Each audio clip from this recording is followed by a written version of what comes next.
My name's Cassandra. I am an Asian American artist, educator, early childhood education. I grew up in California, um, and really didn't have a voice or feel like I belonged in many places, and it just was very quiet. And then growing into my adulthood, it took years to break out into myself and to discover art. And I think art has saved me in many points of my life. Even just recently moving to Canada and not being able to work here for the first year and a half, and then COVID happening. Art saved me again. I found I had purpose and I had a place to feel empowered. I always feel like the creative process empowers me, and um, it allows me to reflect in myself and reflect on what is happening in the world. And um, yeah, it's a place I hope to continue to be in terms of expressing and being able to create for the rest of my life. And whatever happens with the art happens. It's mostly for myself, which sounds selfish, but No. it really has saved me through many times of sadness, I think, and feeling lost. So I made a video about a painting, and we'll see the painting. The painting is called We Dream of Love, and you can watch the process of me painting it. That means cue video. Pew, pew.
Yeah.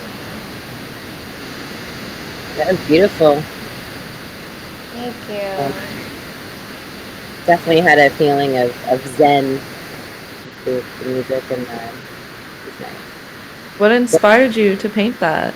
So I was gonna ask. That's a good question.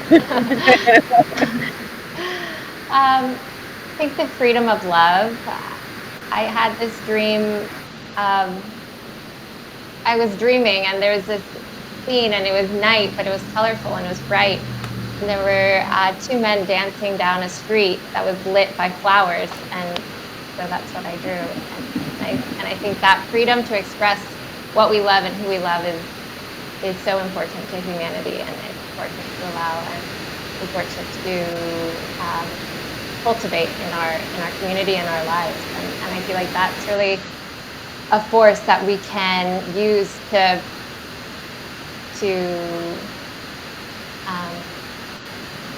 kind of help the sicknesses and the woes in the world. So from that place. What I liked about it was it had. You can hear me. My stuff is Yeah. coming in and out. It had like some tenderness to the touch. Like it looked soft. It looked intimate. It looked tender. It looked colorful. And I just like how, yeah. And then you don't get to see men in that way, in that tender, in that, like, all of the flowers are open and expressive and colorful and beautiful. Like, we don't see more men in that expressive way. And for how the all seeing eye shifted from where usually the man is observing women, you see women, you subvert the gaze with there's this woman looking at the men. And so not in the sense of being objectified, but like the gender gaze is very different, if that makes sense. um can you hear me? Can everybody Like hear what? me? Yeah, like what you're expressing. Yeah. What you see, what you want to express, the colors you're using, the like shapes, the like. Yeah, I can totally see what you're saying, Jay. Yeah, I don't know if that makes sense, but yeah, I just like how you subvert the gaze. It's normally men looking at women or men in this patriarchal space. You gendered your painting by having the women looking and changing the shape of their imagination, making the space more colorful, more free. And I think we all know, we can agree, women are better leaders. I don't know. Yeah, Yeah. Yes. you know. We have that on record. um, I love that. I just love the whole entire piece. And I'm just saying, is I like you, Cassie. I just think it's just, I think it's a side of you I didn't know about as well. I didn't know you as an artist, and a good artist that is as well too. So Amazing artist. yeah, yeah, Thank you so much for your kind words. They are touching me. She's got a really amazing few projects on the go. Like mural, guys, have you guys seen that sidewalk downtown? Sorry, not sidewalk. I mean, it's technically the street that we walk Yeah. on. Hunter Street. Yeah, by Which one? Elmer.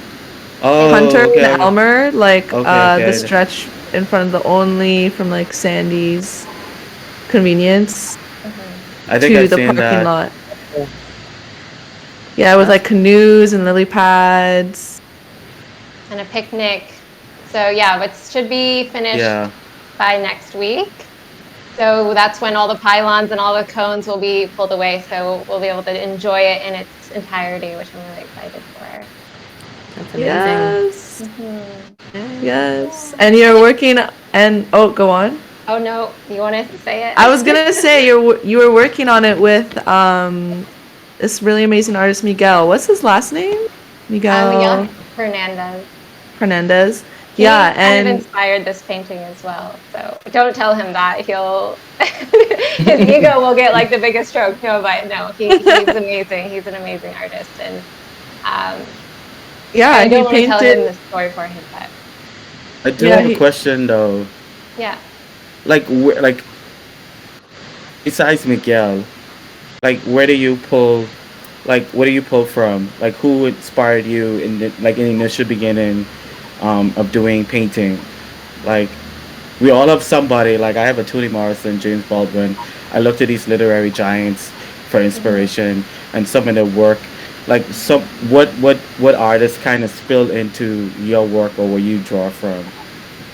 Yeah. Honestly, they're really personal relationships. They're they're best friends. They're ex lovers. They're Oh, people I meet. I started Danny, are you paint. listening? I know he totally is.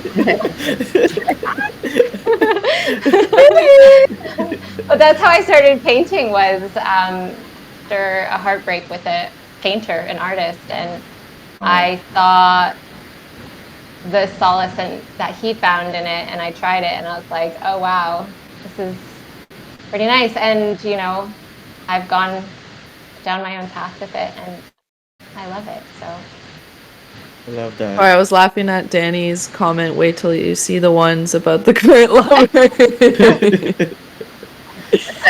yeah, he's the best.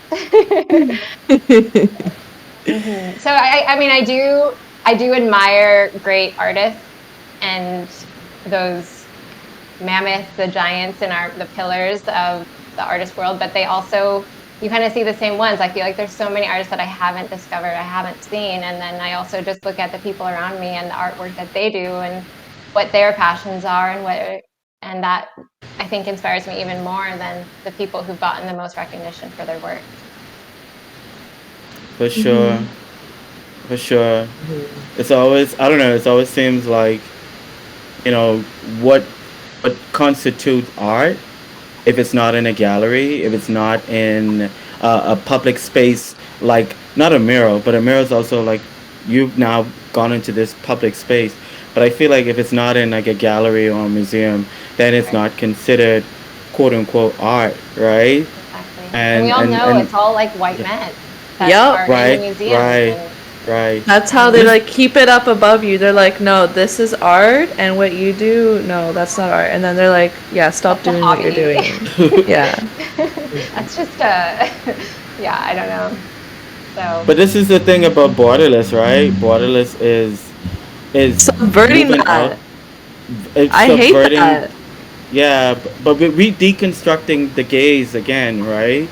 In a mhm. sense Yeah, it's that like I think it's like it's breaking it all down and starting again, in my opinion. Like to where it really comes from, like where inspiration and our culture and our roots come from, and being like, no, this is where like our culture is. This is where our thought is. Like our society is at. This is the ideas that we have and like the things that we feel, and we are these are important, and like we are like, as mothers, artists, like big sisters, organizers, like, immigrants, migrants, settlers, like we're coming all from like perspectives that bring so much knowledge and so much joy and so much like, sure, there's like pain and struggling and surviving and all that stuff, but like